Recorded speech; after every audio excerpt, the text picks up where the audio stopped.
Hello, I'm Patrick Armstrong. I'm Chief Investment Officer at Plurimi Wealth, and it's the 1st of September.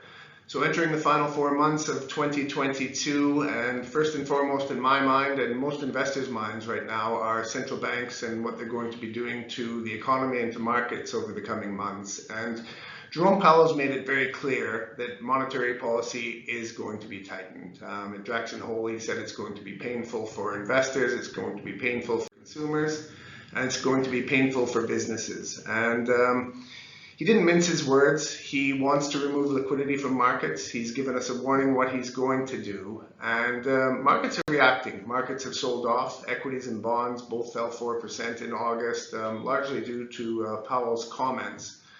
And don't fight the Fed is a phrase investors have used many times. It's often used to coax people into markets as the Fed cuts rates, but now they're going to be hiking rates.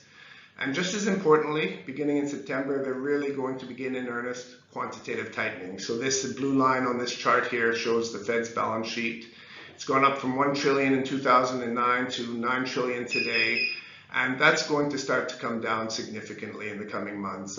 Every month, the Fed's going to be selling treasuries, selling mortgage-backed securities into the market, and that's going to push yields higher. Higher yields are going to mean lower multiples, especially for growth stocks that aren't necessarily growing as quickly as investors thought they might be. So I don't think it's time to fight the Fed, but I don't think it's time to massively de-risk portfolios. Our strategies are doing very well this year in relative terms. Our flexible mandates are up significantly actually on a year-to-date basis because we've been buying assets that are cheaper.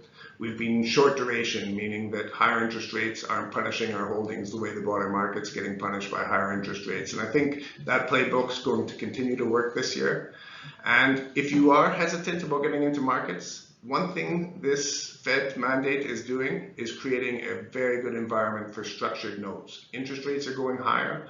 The VIX is at 27, which means you're getting very good implied volatility if you do any embedded options in structured note, and credit spreads are rising, so banks' funding levels are very high. So 2 years ago, you couldn't do a capital guaranteed note. Right now, all of those things are leading to pretty favorable defensive characteristics for structured notes. So if you are worried about getting into markets, I think that makes good sense.